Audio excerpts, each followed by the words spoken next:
यशवंतनगरमध्ये नवनिर्वाचित प्रतिनिधींचा भव्य नागरी सत्कार. श्री चव्हाटा उत्सव मंडळ व ग्रामस्थांकडून गौरव. चंदगड तालुक्यातील यशवंतनगर येथे श्री चव्हाटा उत्सव मंडळ व ग्रामस्थांच्या वतीने नूतन जिल्हा परिषद सदस्य, पंचायत समिती सदस्य तसेच ग्रामपंचायत सदस्यांचा भव्य नागरी सत्कार सोहळा उत्साहात पार पडला. कार्यक्रमाचे स्वागत बाळू चौगुले यांनी केले, तर प्रास्ताविक सुतार यांनी मांडले. या कार्यक्रमाच्या अध्यक्षस्थानी तुर्केवाडीच्या सरपंच संजीवनी ओळकर होत्या. सत्कार सोहळ्यावेळी सामाजिक कार्यकर्ते विलास पाटील, ॲडव्होकेट संतोष मळवीकर, नूतन जिल्हा परिषद सदस्य मानसी भोगण, नूतन पंचायत समिती सभापतीपदी विराजमान होणारे विलास नाईक, पंचायत समिती सदस्य मधुकर आंबेवाडकर, पांडुरंग बेनके, प्रेमा हुलजी, संज्योती मळवीकर या नवनिर्वाचित सदस्यांचा श्री चव्हाटा उत्सव मंडळ व ग्रामस्थांच्या वतीने नागरी सत्कार करण्यात आला. तसेच तुर्केवाडीच्या सरपंच संजीवनी ओळकर, सावित्री गावडे तसेच तुर्केवाडी व यशवंतनगर ग्रामपंचायतीच्या सर्व सदस्यांचाही मान्यवरांच्या हस्ते सत्कार करण्यात आला. कार्यक्रमाला ग्रामस्थांची मोठ्या संख्येने उपस्थिती होती.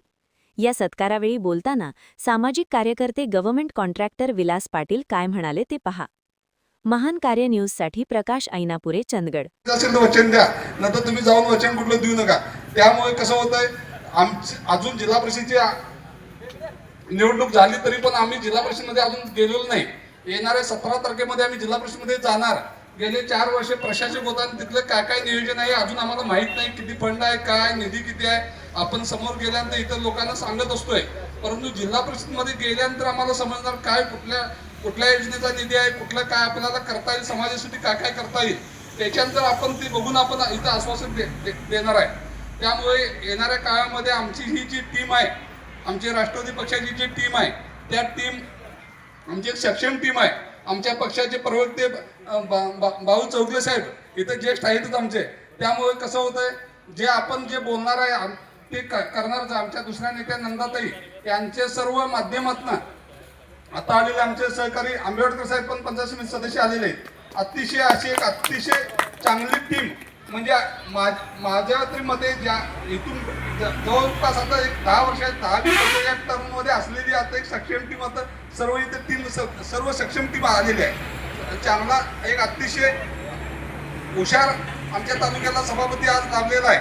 त्यामुळे इथून पुढच्या काळामध्ये कुठल्याही बाबतीत निधी कमी पडणार नाही आणि कुठलीही कामं थांबणार नाहीत, असं एक हे ठरलेलं आहे. गेल्या ज्यावेळेला 2017 साली ज्यावेळेला जिल्हा परिषद सदस्य विद्या पाटील झाल्या आणि त्या सदस्य झाल्या त्यावेळेला आमच्या विरोधी नेत्यांनी टीका केली होती की ह्या विद्या पाटलांना काय काम होणार आणि कसं काम होणार, कुठली कामं होणार. त्यामुळे आम्ही त्यावेळेला ठरवलेलं की आपण विकास कामाच्या माध्यमातून कुठेही कमी पडायचं नाही आणि आपण कामं करून दाखवायची. आता तुमच्या यशवंतनगर इथेच यशवंतनगर तुर्केवाडीच्या इथे असं भव्य असं एक आम्ही हॉस्पिटल विद्या पाटलांच्या माध्यमातून बांधलेलं आहे.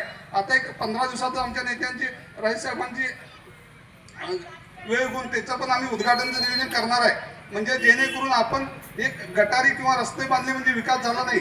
एक आपल्या भागाचा कसा आरोग्याचा प्रश्न असू दे, पाण्याचे प्रश्न असू दे, इतर कुठलेही प्रश्न असू दे, हे सोडवण्यासाठी आपण एक जिल्हा परिषदेच्या माध्यमातून प्रयत्न करण्याची गरज आहे. ज्यावेळेला एक हॉस्पिटलसाठी तुर्केवाडी ग्रामपंचायत जागा घेतली होती आणि निधी अभावी थांबली होती, परंतु जिल्हा परिषदेमध्ये गेल्यानंतर आपण कुठल्या मार्गाने निधी लावायचं, कसं लावायचं बघून आम्ही निधी लावला नाही. असं सुसज्ज हॉस्पिटल जिल्ह्यामध्ये माझ्यामध्ये 1 नंबरचं हॉस्पिटल, पूर्ण सोयीयुक्त असं हॉस्पिटल बांधून पूर्ण झाले. येणाऱ्या 1 महिनाभरात उद्घाटन चालू होईल अशी आम्ही कामं केलेले आहेत. इथून पुढच्या काळामध्ये पण आपण कुठल्याही बाबतीमध्ये कामामध्ये कमी पडणार नाही आणि या यशवंतनगरमध्ये जास्तीत जास्त निधी कसा देता येईल आम्ही प्रयत्न करणार आहे. कारण का आमचं तसं बघितलं तर आमचं बसरगे जरी गाव असलं तरी पंचकृषीतील 10-15 गावं माझ्या सर्व संबंधित असल्यामुळे कुठल्याही बाबतीत आम्ही कमी पडणार नाही. आणि आणखी बरेचसे नेते आता इथून पुढे बोलतील, इतकं सांगून मी थांबतो. जय हिंद, जय महाराष्ट्र.